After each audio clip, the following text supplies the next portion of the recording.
Un cours en miracle, Fondation for Inner Peace, édition Octave. Je lis du texte, chapitre 9, section 7 et leçon 70. Mon salut vient de moi. Section 7. Les deux évaluations. La volonté de Dieu est ton salut. Se pourrait-il qu'il ne t'ait pas donné les moyens de le trouver? S'il veut que tu l'aies, il doit l'avoir rendu possible et facile à obtenir. Tes frères sont partout. Tu n'as pas à chercher loin pour le salut. Chaque minute et chaque seconde te donne une chance de te sauver toi-même. Ne perds pas ces chances, non pas parce qu'elles ne reviendront plus, mais parce qu'il n'est pas besoin de retarder la joie. Dieu veut pour toi le bonheur parfait maintenant. Est-il possible que ce ne soit pas aussi ta volonté? Et est-il possible que ce ne soit pas aussi la volonté de tes frères? Considère donc qu'en cette volonté conjointe et en elle seule, vous êtes tous unis. Il peut y avoir désaccord sur tout le reste, mais pas là-dessus. C'est donc là que la paix demeure. Et tu demeures dans la paix quand tu le décides. Or, tu ne peux pas demeurer dans la paix à moins d'accepter l'expiation, parce que l'expiation est la voie vers la paix. La raison en est très simple et si évidente qu'elle passe souvent inaperçue.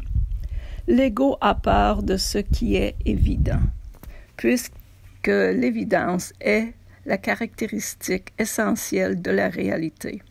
Or, tu ne peux pas passer par-dessus à moins de ne pas regarder.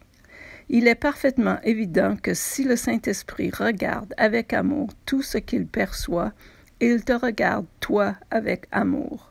Son évaluation de toi est basée sur sa connaissance de ce que tu es. Ainsi, il t'évalue véritablement.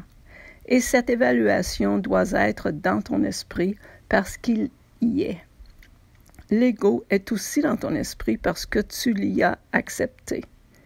Son évaluation de toi, toutefois, est l'exact opposé de celle du Saint-Esprit, parce que l'ego ne t'aime pas. Il est inconscient de ce que tu es et il est entièrement méfiant à l'égard de tout ce qu'il perçoit, parce que ses perceptions sont si changeantes. Par conséquent, l'ego est capable au mieux de suspicion et au pire de méchanceté. Voilà sa portée. Il ne peut pas l'excéder à cause de son incertitude. Et il ne peut jamais aller au-delà parce qu'il ne peut jamais être certain. Tu as donc dans ton esprit deux évaluations conflictuelles de toi-même. Et elles ne peuvent pas être vraies toutes les deux. Tu ne te rends pas compte encore à quel point ces évaluations diffèrent complètement l'une de l'autre, parce que tu ne comprends pas combien la perception que le Saint-Esprit a de toi est élevée en réalité. Rien de ce que tu fais ne peut le tromper, parce qu'il n'oublie jamais ce que tu es. Tout ce que tu fais trompe l'ego, surtout quand tu réponds au Saint-Esprit, parce qu'alors sa confusion augmente. Par conséquent, l'ego est particulièrement susceptible de t'attaquer lorsque tu réagis avec amour parce qu'il t'a évalué comme étant non aimant et tu vas à l'encontre de son jugement. L'ego s'attaquera à tes motifs dès qu'ils ne s'accorderont nettement plus avec la perception qu'il a de toi. C'est alors qu'il passera brusquement de la suspicion à la méchanceté, puisque son incertitude est augmentée. Or, il est sûrement inutile de contre-attaquer. Qu'est-ce que cela pourrait signifier, sinon que tu es d'accord avec l'ego sur son évaluation de ce que tu es? Si tu choisis de te considérer non aimant, tu ne seras pas heureux. Tu le condamnes toi-même et tu dois donc te considérer insuffisant. Voudrais-tu te tourner vers l'ego pour qu'il t'aide à échapper d'un sentiment d'insuffisance qu'il a produit et qu'il doit maintenir pour assurer son existence? Peux-tu échapper à son évaluation de toi en usant des méthodes mêmes qu'il utilise pour garder cette image intacte? Tu ne peux pas évaluer un système de croyances insane de l'intérieur. Sa portée t'en empêche. Tu peux seulement aller par-delà et le regarder à partir d'un endroit où la santé d'esprit existe et voir le contraste. Ce n'est pas que par ce contraste que l'insanité peut être jugée insane.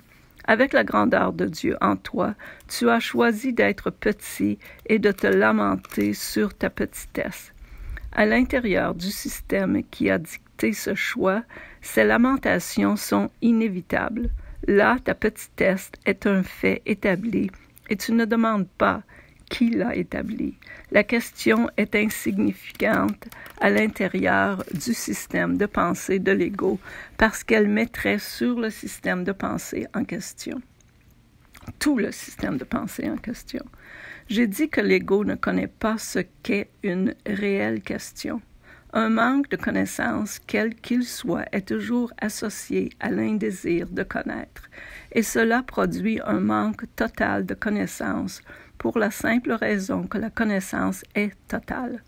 Par conséquent, ne pas mettre en question ta petitesse, c'est nier toute connaissance et garder intact tout le système de pensée de l'ego.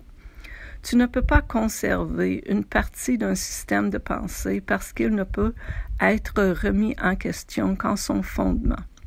Et celui-ci doit être remis en question de par-delà le système de pensée, parce que l'intérieur, son fondement se tient. Le Saint-Esprit juge et rejette la réalité du système de pensée de l'ego simplement parce qu'il connaît que son fondement n'est pas vrai. Par conséquent, rien de ce qui en surgit ne signifie quoi que ce soit. Le Saint-Esprit juge toute croyance que tu as en fonction de son origine. Si elle vient de Dieu, il connaît qu'elle est vraie. Si elle ne vient pas de lui, il connaît qu'elle ne signifie rien. Chaque fois que tu mets en question ta valeur, dis-toi, Dieu lui-même est incomplet sans moi. Souviens-t'en quand l'ego parle, et tu ne l'entendras pas. La vérité à ton sujet est si élevée que rien d'indigne de Dieu n'est digne de toi. Choisis donc ce que tu veux en ce sens, et n'accepte rien que tu n'offrirais pas à Dieu comme entièrement digne de lui. Tu ne veux rien d'autre. Retourne-lui ta part, et il te donnera tout de lui-même en échange du retour de ce qui lui appartient et le rend complet. Et maintenant, le 170, mon salut vient de moi. Toute tentation n'est rien de plus qu'une forme quelconque de la tentation fondamentale de ne pas croire l'idée d'aujourd'hui. Le salut semble venir de partout sauf de toi. Il en va de même pour la source de la culpabilité. Tu ne vois ni la culpabilité ni le salut comme étant dans ton propre esprit et nulle part d'autre ailleurs.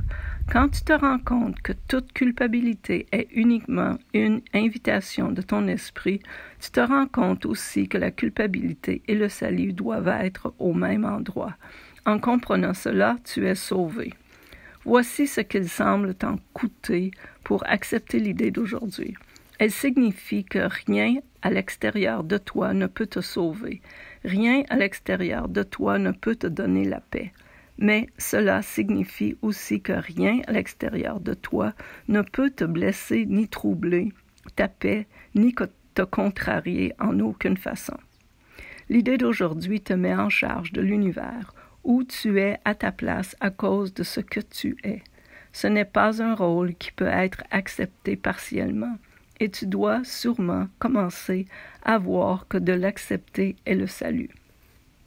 Toutefois, tu ne vois peut-être pas clairement pourquoi le fait de reconnaître que la culpabilité est dans ton propre esprit entraîne la prise de conscience que le salut y est aussi.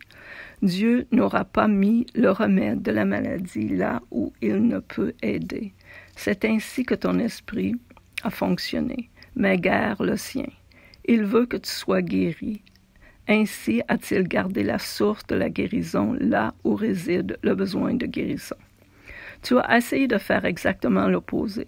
Toutes tes tentatives, aussi distordues et fantastiques, fussent-elles visant à séparer la guérison de la maladie à laquelle elle était censée s'appliquer, et ainsi à garder la maladie. Ton but était de garantir que la guérison ne se produirait pas.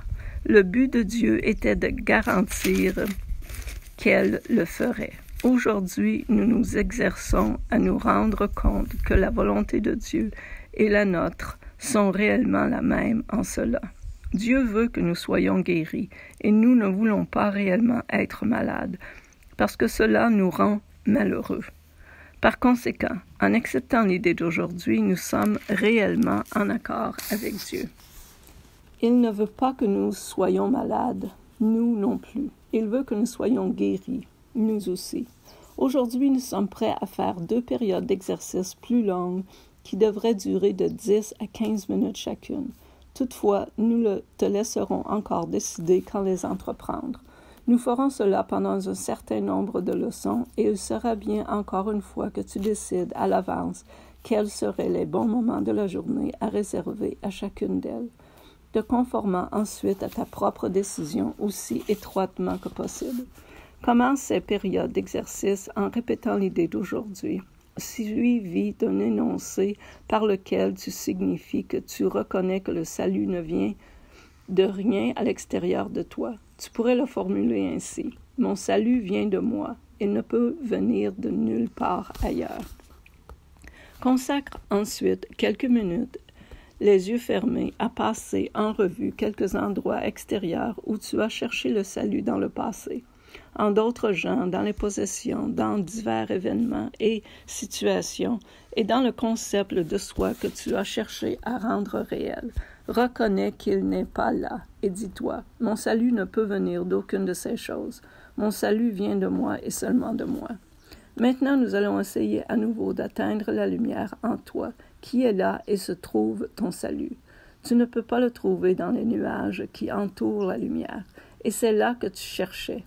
Il n'y est pas. Il est passé les nuages dans la lumière qui est au-delà. Souviens-toi que tu auras à traverser les nuages avant de pouvoir atteindre la lumière.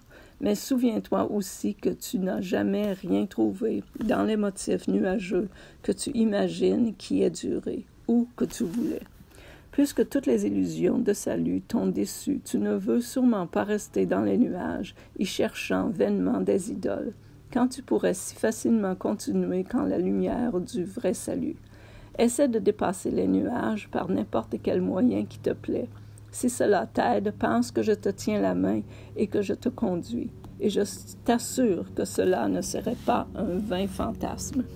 Pendant les courtes et fréquentes périodes d'exercice d'aujourd'hui, rappelle-toi que c'est de toi que vient ton salut et que rien, sinon tes propres pensées, ne peut freiner ton progrès. Tu es libre de toute interférence d'extérieur. Tu es en charge de ton salut. Tu es en charge du salut du monde. Puis dis, mon salut vient de moi. Rien à l'extérieur de moi ne peut me retenir. Au-dedans de moi sont le salut du monde et le mien. Amen. Merci.